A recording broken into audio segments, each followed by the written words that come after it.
흥분한 조종사. KF-21 엔진 추력. KF-21 전투기 엔진 전부 교체. 충격적인 비밀. 불가능하다면 KF-21 국산 엔진 개발 미친 근황. 글로벌 방산 시장에서 제공권 장악을 위한 첨단 기술 개발 경쟁이 본격화하는 가운데 K방산이 차세대 첨단 전투기 엔진의 국산화, 국가 전략 사업화에 박차를 가하고 있다. 이유는 현대전장에서 승패를 좌우하는 결정적 요소인 공중전력의 우위를 확보함으로써 자주국방을 실현하고 대한민국의 미래 먹거리를 확보하기 위해서다. 우리 손으로 개발한 최초의 한국형 전투기 KF-21 보람에도 심장인 엔진이 미국 제품이기 때문에 미국의 허락 없이는 수출이 제한돼 첨단 전투기 엔진의 국산화가 시급한 실정이다. 2030년대 후반까지 3조 3,500억 원 투입. 이일 방위사업청에 따르면 지난달 21일 과천청사에서 25대 1차 첨단기술사업관리위원회를 열어 첨단 항공엔진 개발 기본계획안을 포함한 미래도전 국방기술 사업 추진계획을 심의 확정했다고 밝혔다. 이날 심의는 국내 기술로 독자 개발하는 차세대 항공무기체계에 필요한 엔진의 목표 성능과 사업 추진 방식 및 일정 등이 포함됐다. 방사청에 따르면 국산 초음속 전투기 KF-21에 들어가는 미국 업체 지의 F414G-400K 엔진인 14,770lbf 파운드 포스. 지구의 중력 하에서 14,770파운드의 무게를 밀어 올릴 수 있는 힘.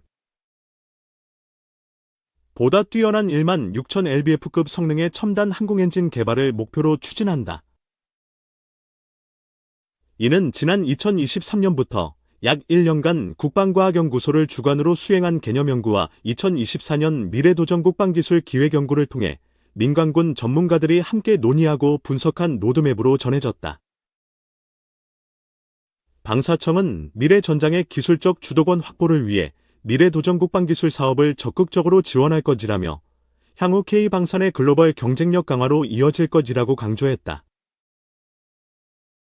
방사청은 현재 면허 생산하는 국산화율 40% 수준인 KF-21용 항공기 엔진을 완전 국산화한 첨단 항공엔진을 장착해 시험 비행이 가능해지는 시점까지 약 14년, 2039년이 소요되고 비용은 3조 3,500억 원이 투입될 것으로 전망했다. 미사일 기술 통제체제 넘는 국산화. 전문가들에 따르면 미래의 항공 전투력의 핵심 확장 전력은 유인 전투기 1대와 함께 묶여 각각의 임무를 수행하는 여러 대의 고성능 장거리 드론의 성능이 결정적 역할을 할 것으로 전망했다. 이것은 단거리 일회용 자폭형 드론과는 다른 차원이란 설명이다. 1987년 4월 미국의 주도로 G-7이 설립한 미사일 기술 통제체제는 500kg 이상의 탑재 중량을 300km 이상 거리로 운반할 수 있는 로켓 및 무인 비행체와 관련 장비 기술의 확산을 통제하고 있다. 이는 대량 살상에 사용되는 물질이 아니라 그 물질의 운반 수단을 통제하려는 취지로 설립 당시 가장 단순한 형태의 핵탄두의 중량이 약 500kg이고 핵미사일의 발사국에 피해를 주지 않도록 운용할 수 있는 최소 사거리가 300km라는 점에서 비롯된 것으로 알려졌다. MTCL은 현재 세계 35개국의 회원국으로 늘었으며 1993년 이후엔 생물화 항무기를 비롯한 모든 대량살 상무기에 운반 미사일 무인 비행체까지 범위가 확대됐다. 에드는 2020년 8월 창설 50주년을 맞아 스텔스 무인기 가오리엑스 또는 그 개량형을 개발 중이며 현재 약 70% 기술 수준에 도달했다고 밝힌 바 있다. 이때 공개된 가오리엑스는 길이 10.4m, 날개폭 14.8m로 중량은 10톤에 달하는 대형 무인기였다. 속도는 마하 0.5 이하. 최대 비행시간은 3시간 이하로 고도 10km 이내로 비행한다. 이에 KF-21의 파트너이자 수호자 역할을 수행하는 가오리엑스와 유사한 동급의 고성능 공중 드론에 쓰는 엔진도 MTCL에 의한 통제 품목에 해당하는 것으로 추정된다. 향후 KF-21용 항공기 엔진뿐 아니라 고성능 공중 드론에 장착할 항공 엔진의 국산화에 국방력에 사활이 걸렸다고 해도 과언이 아니란 뜻이다.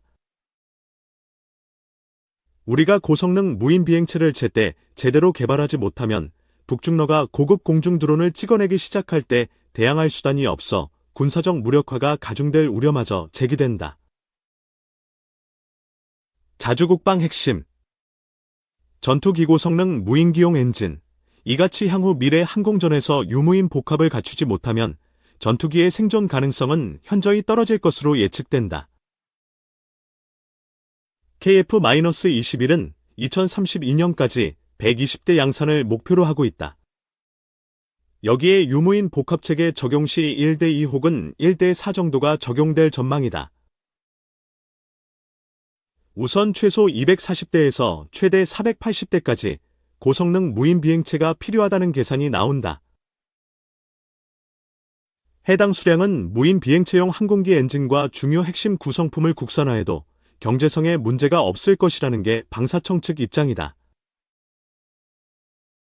다만 해외에서 고성능 무인기를 수입해 적용하게 될 경우의 문제는 KF-21 등 국산 전투기와 연동을 위해 관련된 기술적인 특성, 핵심 기술을 외국 업체에 공개해야 하는 보안 문제도 발생한다고 방사청 관계자는 지적했다. 앞으로 공중전에서 유무인 복합이 대세가 되면 무인기 항공 엔진의 수요가 급격하게 늘어나 그 공급을 둘러싼 각국의 경쟁도 치열해질 것으로 예측된다. 이 관계자는 우리나라는 2030년대 후반을 목표로 16,000lbf급 성능의 첨단 항공 엔진 개발하는 중간 과정에서 고성능 무인기 장착에 충분한 6,000에서 12,000lbf 정도의 항공 엔진을 개발할 것이라고 전망했다. 이어 만약 해외 선진국이 국산 전투기용 항공 엔진 판매를 중단하면 어떻게 될까요? 라고 반문한 뒤 무인기의 역할이 확대되는 미래 전장에서 문제는 더욱 커질 것이다. 사실상 무인기용 엔진은 개발 기술의 난이도 뿐 아니라 엔진 자체를 수입해 오는 것도 불가능하다고 강조했다. 전문가들은 K방산의 핵심인 첨단 항공엔진 개발 사업이 순조롭게 이행되려면 국가 차원의 적극적인 투자와 강력한 전방위적 지원책이 필요하다고 입을 모은다.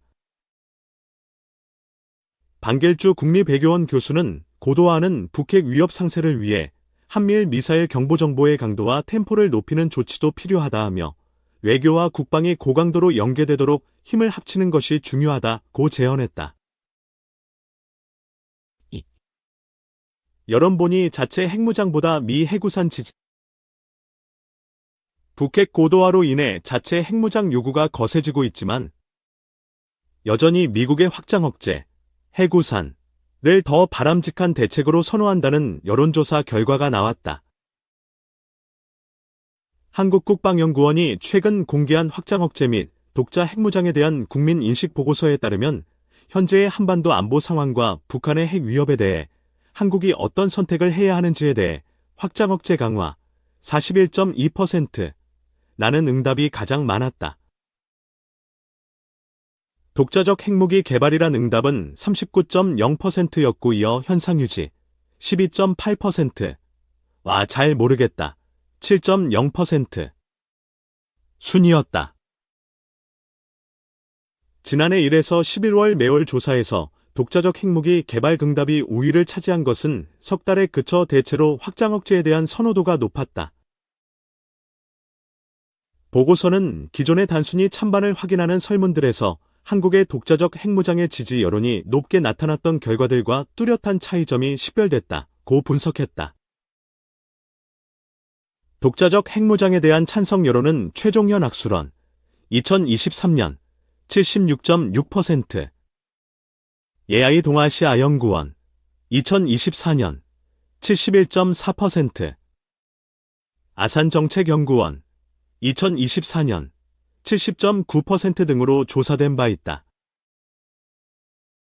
이는 통일연구원 2023년 60.2%, 서울대 통일평화연구원 2024년 조사에서 53.5%에 그친 것과 비교하면 상당한 격차가 있는 것이어서 신뢰성에 의문이 제기되기도 했다.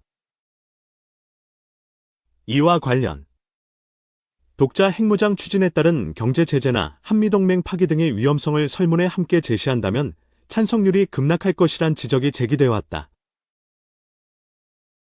보고서는 질문 설계나 선택지 구성에 따라 확장 억제 또는 독자적 핵무장 지지에 대한 응답이 상이할 수 있음을 시사하므로 향후 유사한 설문조사 수행 시 각별한 주의가 요구된다고 밝혔다. 독자적 핵무장을 추진할 경우 감안해야 할 점에 대해서는 핵무장으로 인한 이익과 피해를 따져서 해야 한다. 60.4%는 응답이 압도적으로 높았다. 피해가 있더라도 반드시 해야 한다. 18.8%와 피해가 있다면 하지 않는다. 15.3%는 응답은 소수에 그쳤다. 북한의 도발 시 미국이 한국 방어를 위해 핵무기를 포함한 모든 군사적 수단을 사용하는 등 최선을 다할 것으로 생각하는지에 대한 질문에는 긍정 의견 49.7%, 이 부정 의견 42.6%보다 소폭 많았다. 확장 억제를 구현하는 유력한 수단으로 꼽히는 한미 핵협의 그룹의 효과와 관련해서는 긍정 의견이 부정 의견보다 지속적으로 우위를 차지했다.